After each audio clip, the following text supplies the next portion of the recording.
సామెతల గ్రంథం 22వ అధ్యాయం. గొప్ప ఐశ్వర్యము కంటే మంచి పేరును, వెండి బంగారముల కంటే దయయు కోరదగినవి. ఐశ్వర్యవంతులును దరిద్రులును కలిసి కొందురు, వారందరినీ కలగజేసిన వాడు యెహోవాయే.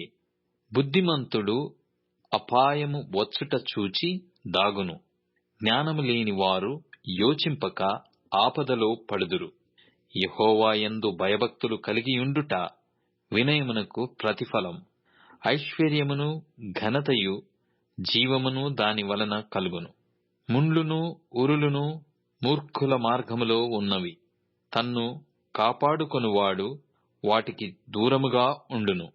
బాలుడు నడవవలసిన త్రోవను వానికి నేర్పుము, వాడు పెద్దవాడైనప్పుడు దాని నుండి తొలగిపోడు. ఐశ్వర్యవంతుడు బీదల మీద ప్రభుత్వము చేయును, అప్పు చేయువాడు అప్పిచ్చిన వానికి దాసుడు. దౌష్ట్యమును విత్తువాడు కీడును కోయును, వాని క్రోధమను దండము కాలిపోవును. దయాదృష్టి గలవాడు తన ఆహారములో కొంత దరిద్రునికిచ్చును, అట్టివాడు దీవెన నొందును. తిరస్కార బుద్ధి గలవాని తోలివేసిన ఎడల కలహములు మానును. పోరు తీరి అవమానము మానిపోవును. హృదయ శుద్ధిని ప్రేమించుచు దయగల మాటలు పలుకువానికి రాజు స్నేహితుడగును. యెహోవా చూపులు జ్ఞానము గల వానిని కాపాడును, విశ్వాసఘాతకుల మాటలు ఆయన వ్యర్థము చేయును. సోమరి బయట సింహమున్నది, వీధులలో నేను చంపబడుదుననును. వేశ్య నోరు లోతైన గొయ్యి, యెహోవా శాపము నొందినవాడు దానిలో పడును. బాలుని హృదయములో మూఢత్వము స్వాభావికముగా పుట్టును, శిక్షాదండము దానిని దానిలో నుండి తోలివేయును. లాభము నొందవలెనని దరిద్రులకు అన్యాయము చేయువానికిని ధనవంతులకిచ్చువానికిని నష్టమే కలుగును. చెవియొగ్గి జ్ఞానుల ఉపదేశము ఆలకింపుము, నేను కలగజేయు తెలివిని పొందుటకు మనస్సు నిమ్ము. నీ అంతరంగమందు వాటిని నిలుపుకొనుట ఎంతో మంచిది, పోకుండా అవి నీ పెదవుల మీద ఉండనిమ్ము. నీవు యెహోవాను ఆశ్రయించునట్లు నీకే గదా నేను ఈ దినమున వీటిని ఉపదేశించియున్నాను.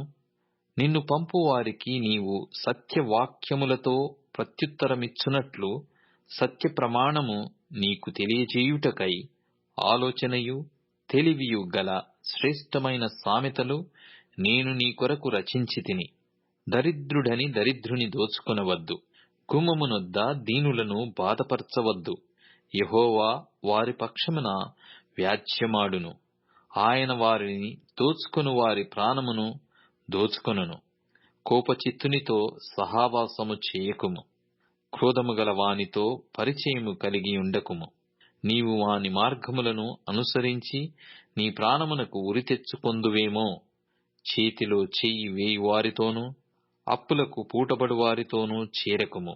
చెల్లించుటకు నీ యొద్ద ఏమీయు లేకపోగా వాడు నీ క్రింద నుండి నీ పరుపు తీసుకొని పోనేలా నీ పితరులు వేసిన పురాతనమైన పొలిమేర రాతిని నీవు తీసివేయకూడదు. తన పనిలో నిపుణత గల వానిని చూచితివా? అల్పులైన వారి ఎదుట కాదు, వాడు రాజుల ఎదుటనే నిలుచును.